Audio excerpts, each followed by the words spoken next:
Blog Talk Radio. Hello everyone, this is Lori Smith on Blog Talk Radio. Good evening. It is 10 o'clock p.m. here in Calgary, Alberta.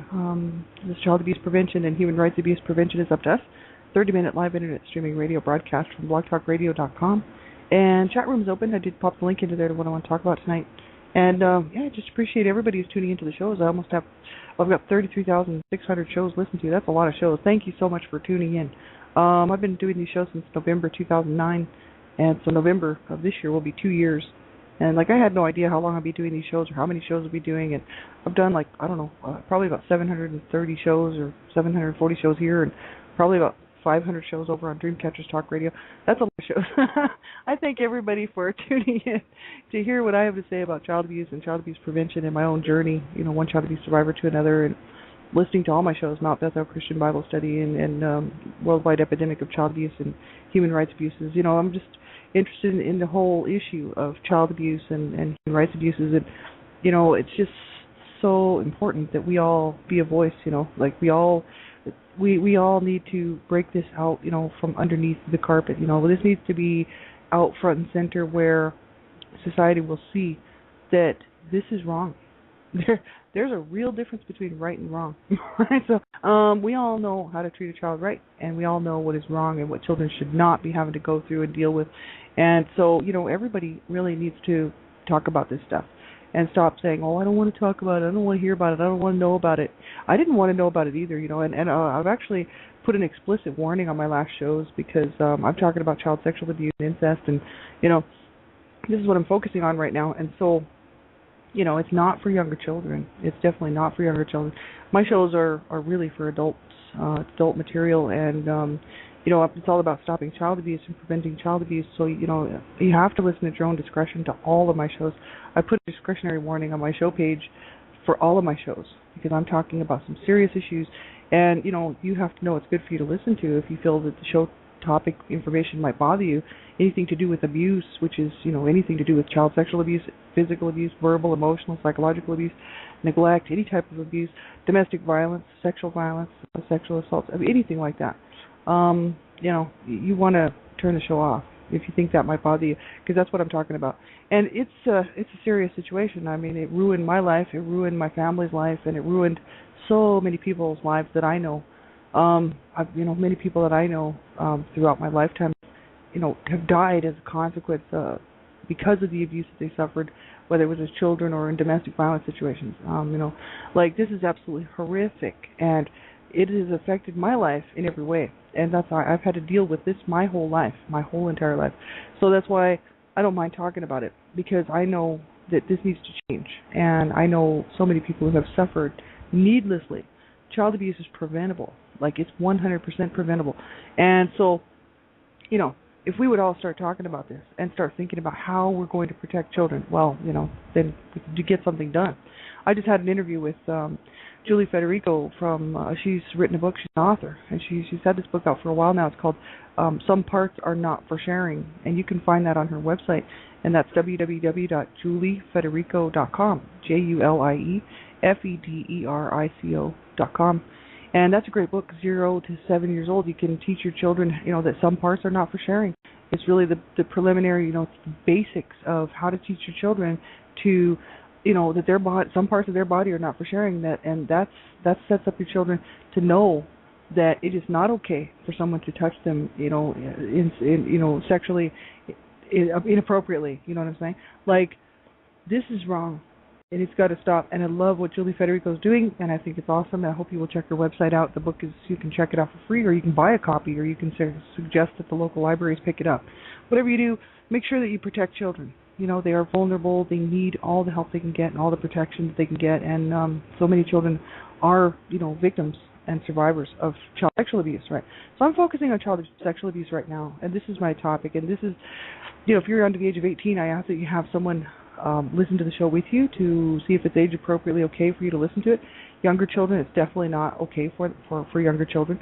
And I would say, anybody, listen at your own discretion, please.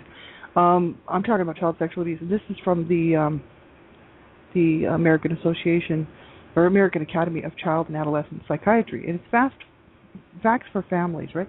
It's just a little like a one-page link for just to give some quick facts on child sexual abuse, right? And it was updated March 2011, so it's rather current, which I like, and from the American Academy of Child and Adolescent Psychiatry at http://aacap.org.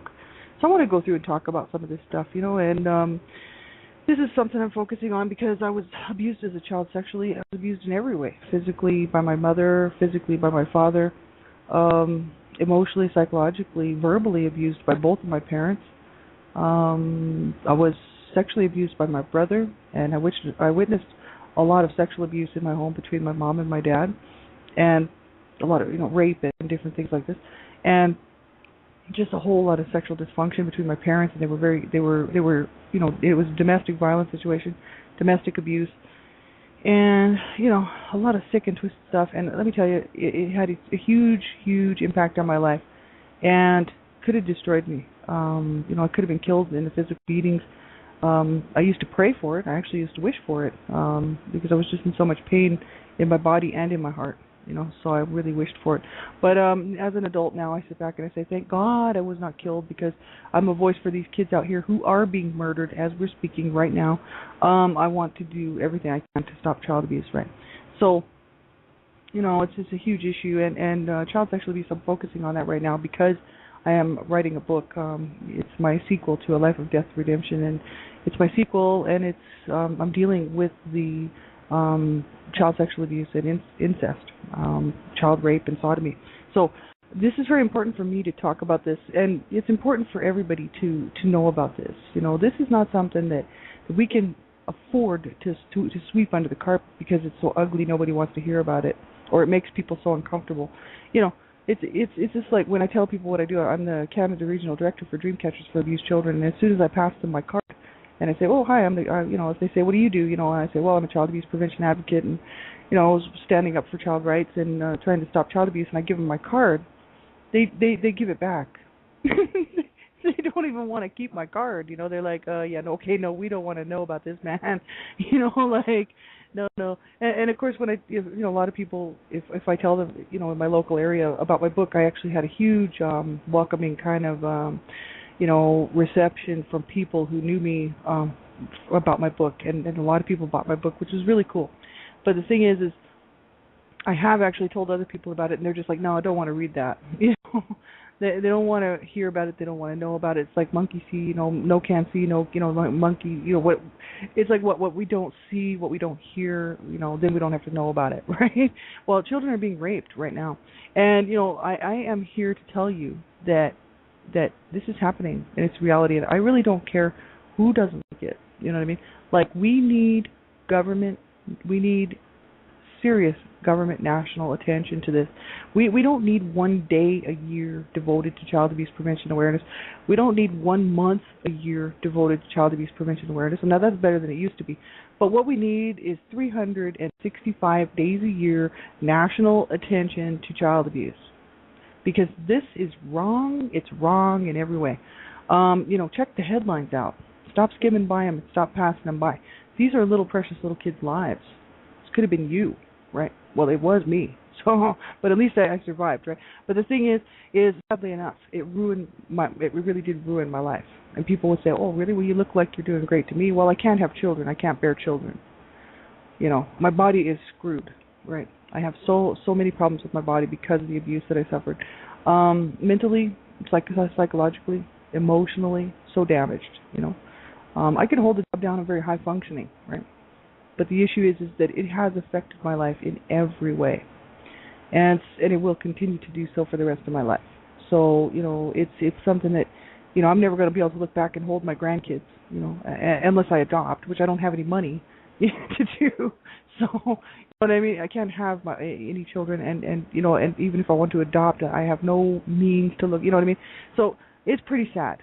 This is the legacy that my brother left for me. It's really sad, and what's even sadder is that my mother knew about it and did nothing to stop it. So my mother let her 21-year-old son, my brother, rape me and sodomize me, for a period of about 6 months to about a year. And so This is wrong in every way. I used to come out and say, okay, I was molested as a child, I was sexually abused as a child, but I would really never call it what it was, because it's heinous and so ugly that nobody wants to deal with it. Even the survivor doesn't want to deal with it. I pushed that so far down there. It was like, okay, I don't want to look at that. I don't want to think about that. Well, of course not. But the issues are what they are. Society doesn't want to look at it. In the meantime, kids are being raped, kids are being sexually used, kids are being sexually abused, kids are being sodomized. Why are we not screaming out about this? Why is this okay? This is not okay. No, it's not okay. And I don't mind coming on my show and talking about it and saying that it is not okay, right? Because it's not. And so we all have to get involved and do what we can and stop being afraid to say the words, stop child abuse, stop child sexual abuse, stop it all. Because that's the issue, is a lot of people are very shy about saying those words because they almost can't form them in their mouth. I've actually seen this before. People will say, you work to stop child abuse, right? They can't even say the words, right? That's how bad this is. Like, I mean, when I tell people I was abused as a child, they just look at me like, oh my God, you know what I mean? Like, oh, I don't know. This is something I don't think I'm going to want to hear. And it's like, yeah, you probably don't. Let me tell you. I certainly didn't want to know about it. You know what I mean? I did not like being abused, I tell you that. And I did not appreciate it at all. And it was very painful. And the issue is I've had to deal with this, like I said, my whole life. And so, for me to talk about it, it's no big deal. But for society to hear about it, it shouldn't be a big deal, but it really is, because people really don't want to hear about it. But we need to start talking about it. So this is the American Academy of Child and Adolescent Psychiatry. They're talking about child sexual abuse. And they said child sexual abuse has been reported up to, this is what they said, 80,000 times a year. But the number of unreported instances is far greater because the children are afraid to tell anyone what has happened. And the legal procedure for validating an episode is difficult. The problem should be identified, the abuse stopped, and the child should receive professional help. The long-term emotional and psychological damage of child sexual abuse can be devastating to the child. Well, this is just it, like children, usually they just don't tell. For many reasons. They're, first of all, they're probably coerced not to tell. I was threatened not to tell, right? So I was threatened by my brother that if I told, he would sodomize me again, which I was not wanting.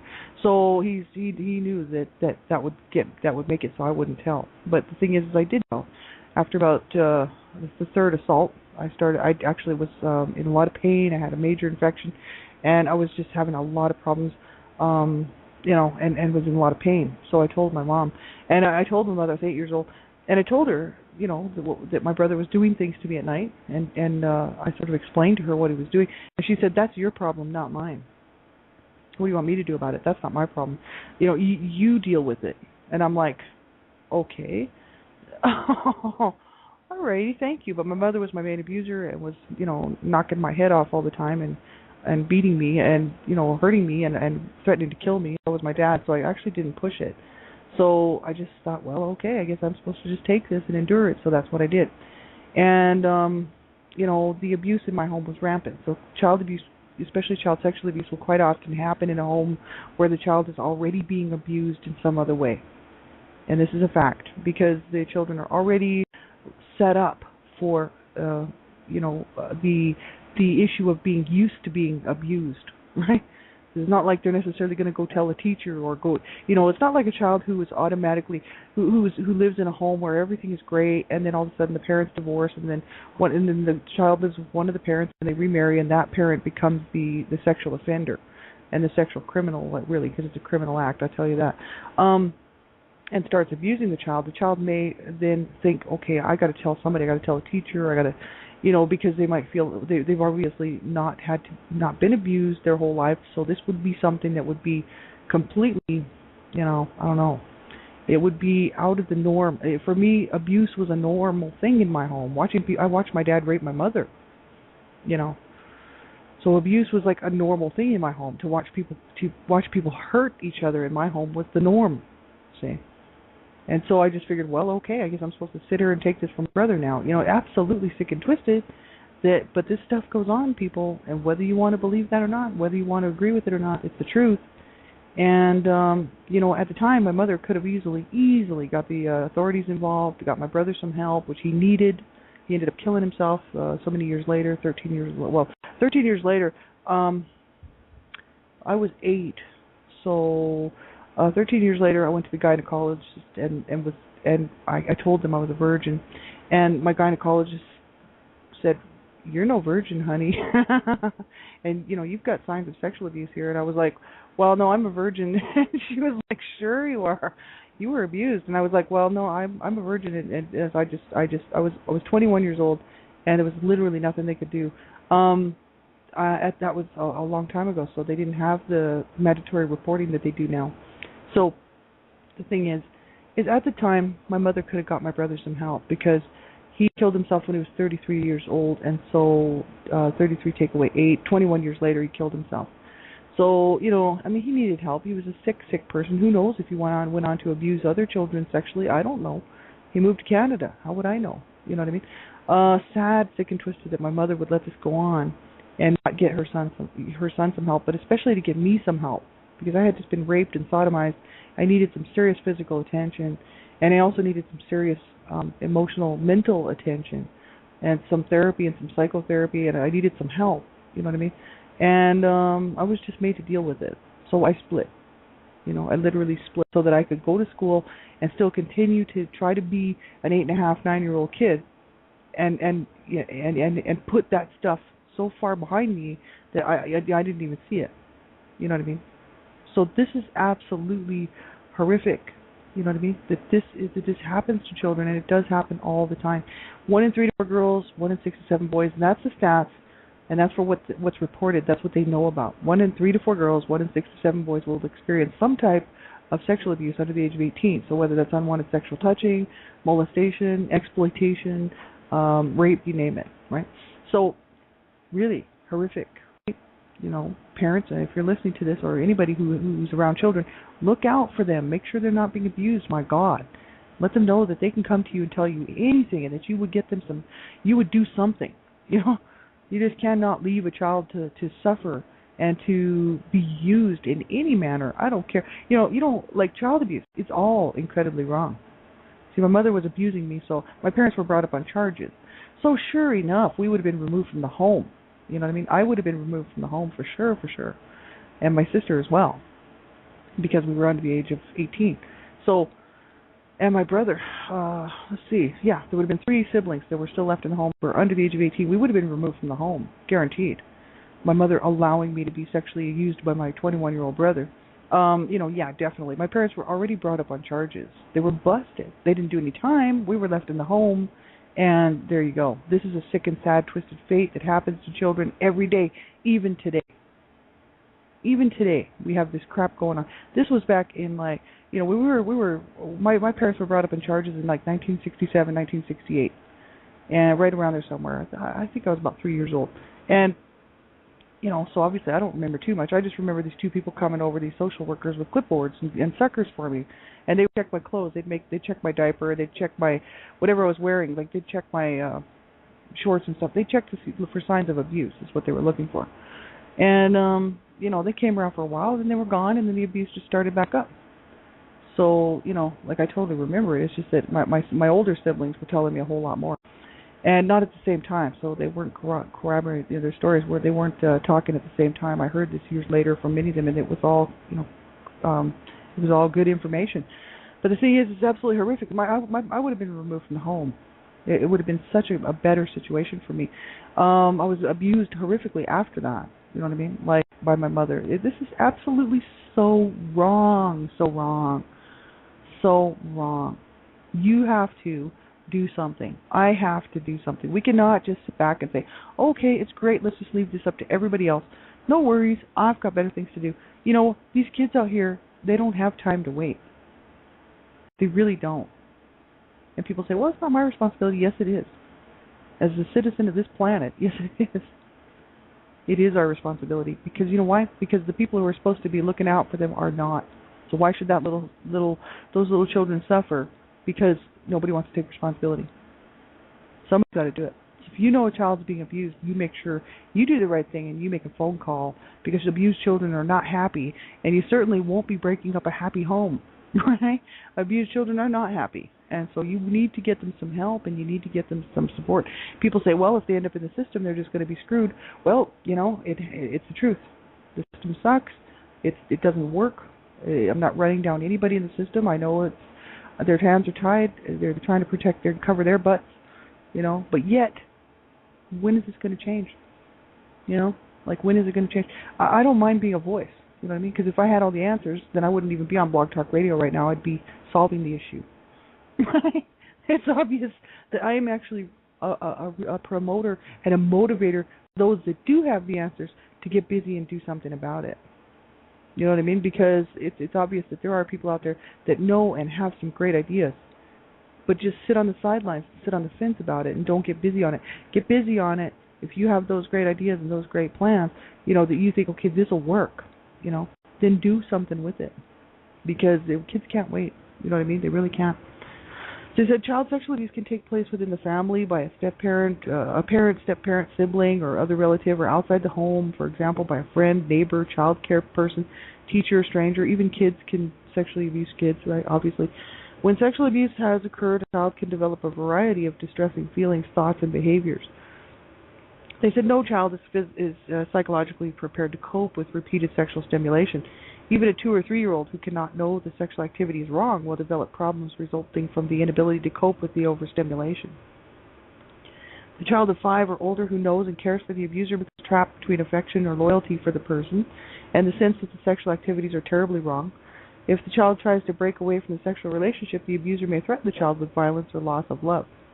And when sexual abuse occurs within the family, the child may fear the anger, jealousy, or shame of other family members, or be afraid that the family will break up if the secret is told. So many times that's why they don't tell. And it's absolutely horrific. Like, it's absolutely horrific what this does to a child. I speak on levels of what it did to me. And my family, is so dysfunctional. So absolutely dysfunctional.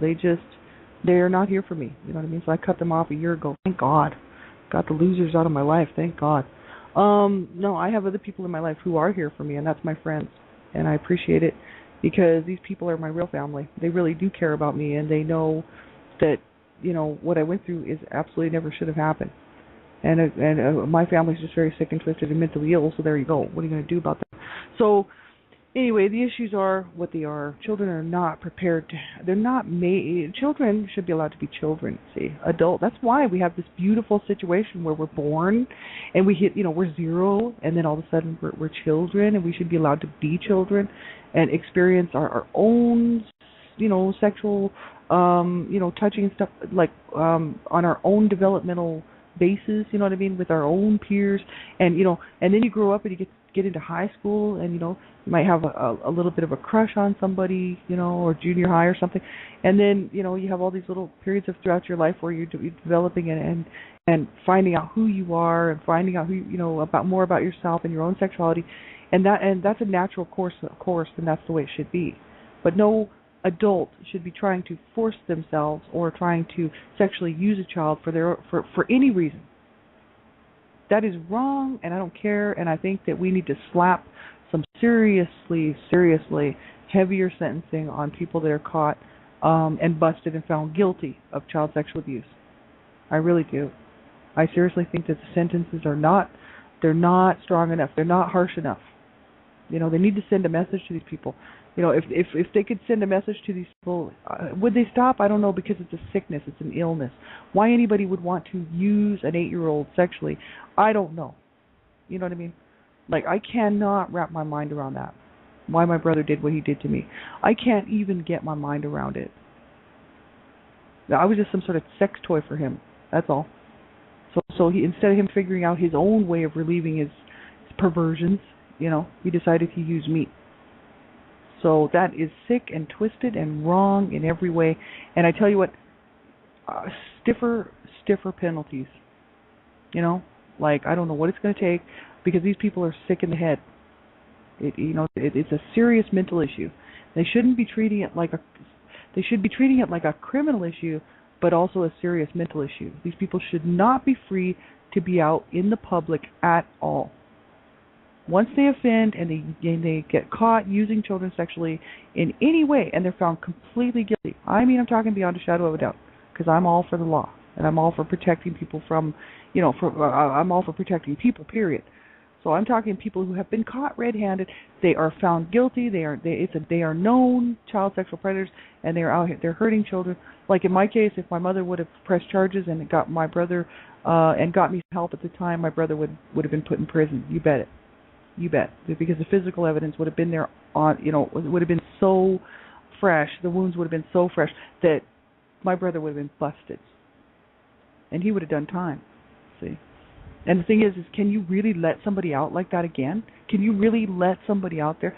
Because chances are they will reoffend. Will they all reoffend? Maybe not.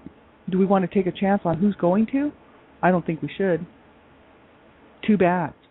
I don't believe in second chances for those people. I really don't. Because why put a child at risk? You know what I mean? Like, that makes me so sick. You know who these people are? Parents, grandparents, boyfriends and girlfriends of a parent. Siblings, right? Cousins, aunts and uncles, Aunt Jane and Uncle Joe, right? This is who is mostly sexually abusing children. We're talking 95%. Babysitters, daycare worker that you've had watching your children for years. Doctors and nurses, lawyers, teachers, female teachers. You got to watch them. I'm sorry, but you really do. Because you know how many female teachers have been busted and caught in the act of abusing children and found guilty? Of course, do they do any time? Not usually. They just move them to another school because the school board handles it. You betcha. Do your homework. Find out the truth about this stuff. This is reality. This is why I'm speaking. To this show, this is not about sugarcoating things and talking about things in a pretty little package and making it sound good. I'm talking about this stuff because this is the reality, and this is what is really just pisses me right off, is that everybody wants it to sound pretty and look pretty. It's not pretty. I'm telling you, I sat in a tub of water bleeding and in so much pain because I was raped and sodomized, and I had no help. No help. You know what I'm saying? No child should ever have to sit there and cry and hold himself after being raped and sodomized. That is so incredibly wrong. That should never, ever happen. And I don't care. And unwanted sexual touching. And then I had two of my brother's friends touching me sexually because they knew that I didn't know how to say no. Right? It's obvious I was already abused as a child. Everybody knew it. Right? So it's like, oh, yeah, we'll just go and see what we can get off of her. So this is just the issue. This is incredibly wrong. And it's got to stop. And, as far as people sugarcoating it and putting a little pretty package so that the public will buy into it, I don't care. Because the public needs to realize and wake up and smell the coffee that this is wrong. This is all wrong. And these children out here who are having their bones broken and their heads bashed in, that is not a pretty sight. And I know because I was there. And I've had my head bashed in by my mother many times. And I tell you what, it's not funny. To have to sit there in a pool of your own blood and then have society say, I don't want to see that. I don't care if you want to see it or not. You got to see it. It is the truth. And everybody's got to stop shying away from the reality of what child abuse is. It's not pretty. You see these little shaken baby syndrome babies out here who are a mess. They're quadriplegic, in a wheelchair. They can't even feed themselves. They're just brain dead. That's not pretty, man. You know what I mean? And this is not okay, right? So we have to do all we can. We really need to stop sugarcoating it, stop minimizing it, and start telling it like it is. You know what I mean? Because this is wrong. Kids are dying. Kids are dying, right? And we're going to have so many tonight that will be killed. Little precious little babies and infants raped, sodomized, beaten, thrown around, burned, strangled, stabbed, you name it. I lived with this. This is my life. This is my life. So I don't appreciate people coming to me and saying we got to put it in a pretty package. You know what I mean? It's like, no, this is what it is. It's the reality of how heinous this is, and let's stop this for these kids out here tonight. My God, do something.